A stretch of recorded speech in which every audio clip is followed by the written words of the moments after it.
اب کھل کے میدان میں آ گئے اور ایک تو نہیں اپنے کئی ایک خلفا جہانگیر کے دربار میں پہنچا دیے اور انہیں تنبیہ کر دی کہ کھانا نہ ملے برداشت کر لینا، پانی نہ ملے جھیل لینا، عزت نہ ملے جھیل لینا، عظمت نہ ملے جھیل لینا، دولت نہ ملے برداشت کر لینا، کچھ نہ ملے صبر کر لینا، لیکن کوشش یہ کرنا کہ تمہاری جان بھی چلی جائے تب بھی کوئی غم نہیں۔ کاش کہ دین مصطفیٰ کا کوئی ایک شعار، کوئی ایک رکن، کوئی ایک کام بادشاہ کے ذہن و دماغ میں گھر کر جائے اور اسلام کو پھر سے تازگی مل جائے۔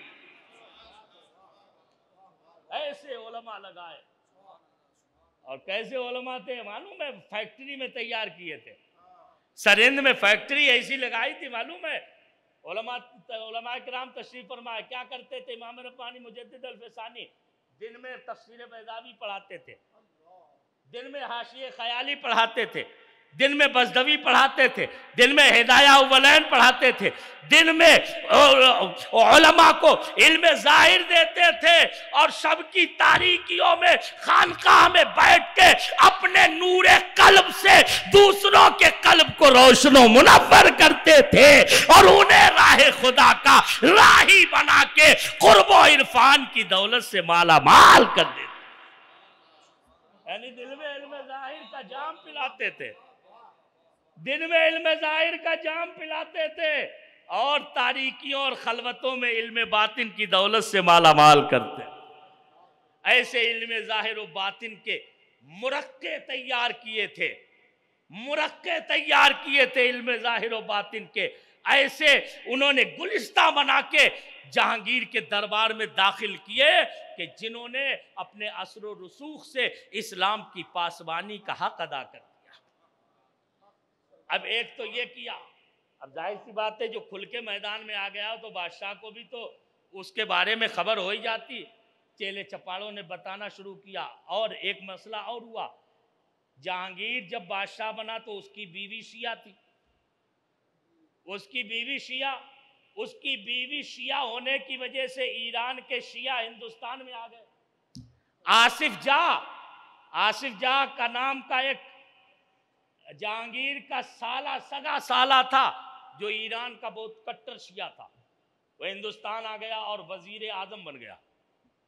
اب اس نے رافضیت پھیلانا شروع کر دی تو امام ربانی کو اللہ اکبر فرماتے، خود اپنے مکتوبات شریف میں جا بجا اشارہ فرماتے ہیں کہ ایسی بدعقیدگی اور کفر و شرک اور ظلم و بدعت کو دیکھ کے میری رگ فاروقی پھڑک اٹھتی ہے، رگ فاروقی می جنبت، میری رگ فاروقی پھڑک اٹھتی ہے، اور جب فاروق اعظم کی رگ حرارت و حمیت پھڑک اٹھتی ہے تو وہاں سے شرک و باطل اور کفر و شرک اور شیطان کو بھاگنے کے علاوہ کوئی دوسرا راستہ نظر نہیں آتا۔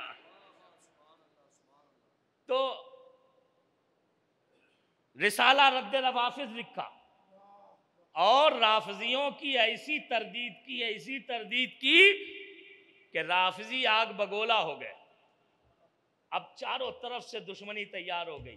آصف جاہ نے بھی کان بھرے، ارے ایک سرہند کے مولانا ہیں، شیخ صاحب ہیں، وہ تو بادشاہت کے خواب دیکھ رہے ہیں۔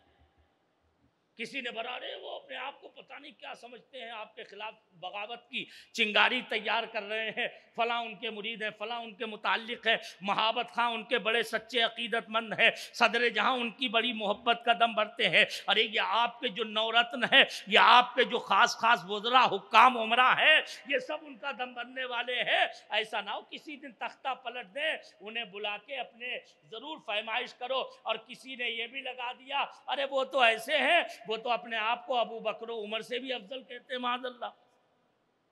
طرح سے لگائی گئی۔ اب بادشاہ ڈائریکٹ تو نہیں بلا سکتا تھا کہ تم میرے خلاف بغاوت کر رہے ہو، کوئی ثبوت نہیں تھا، تو کہا اچھا موقع مل گا، بلاؤ۔ بلایا گیا دربار میں۔ اب دربار میں حاضری سے پہلے ایک بات اور سن لیجیے، اکبر کے دور میں شروع ہوا تھا کہ جو بھی بادشاہ کے دربار میں جاتا تھا وہ بادشاہ کو سجدہ کرتا تھا۔ جہانگیر بھی کروایا کرتا تھا سجدہ۔ اب جہانگیر کے یہاں بھی سجدہ کرنے کا مسئلہ آ گیا۔ مجدد الفسانی آگرہ میں پہنچ گئے۔ علماء اور شہزادہ خرم، جسے بعد میں شاہ جہاں کا لقب دیا گیا، اس کا نام تھا شہزادہ خرم، بعد میں شاہجہاں بادشاہ بنا، تو اس وقت وہ شہزادہ تھا شاہجہاں۔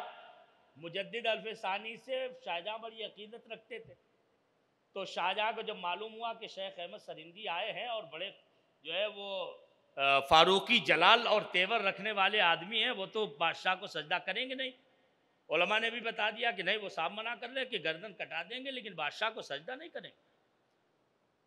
تو وہ کئی ایک علماء کو ساتھ میں لایا اور فقہی کتابیں لے کے آیا شاہجہاں، اور اس نے آپ سے ملاقات کی اور کہا دیکھیے حضرت فلاں کتاب میں یہ جزیہ ہے، فلاں میں یہ جزیہ ہے۔ علماء نے بھی کہا حضرت ہم گواہی دیتے ہیں، بڑی مستند یہ کتابیں ہیں اور ہم بھی باضابطہ عالم فاضل ہیں اور فقیہ ہیں، یہ دیکھیے کتابوں میں صاف لکھا ہے کہ سجدہ تعظیمی صرف حرام ہے، اگر جان بچانے کے لیے کر لیا جائے تو آدمی گناہگار نہیں ہوگا، رخصت ہے، رخصت ہے۔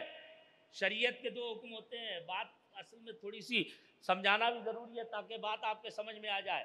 شریعت کے دو طرح کے حکم ہوتے ہیں، ایک ہوتا اوریجنل حکم جسے عزیمت کہا جاتا ہے، اور دوسرا حکم وہ ہے کہ جسے دوسرے درجے کا حکم کہہ لیجئے، یعنی وہ کنڈیشنوں سے متعلق ہوتا ہے کہ اگر یہ دقت ہے تو ایسا کر سکتے ہو، اگر یہ نہیں کر سکتے تو ایسا کر لو، تاکہ کسی بھی حال میں انسان شریعت سے باہر نہ ہو اور شریعت پر عمل کر کے اس کی آخرت اور دنیا دونوں بہتر ہو جائے۔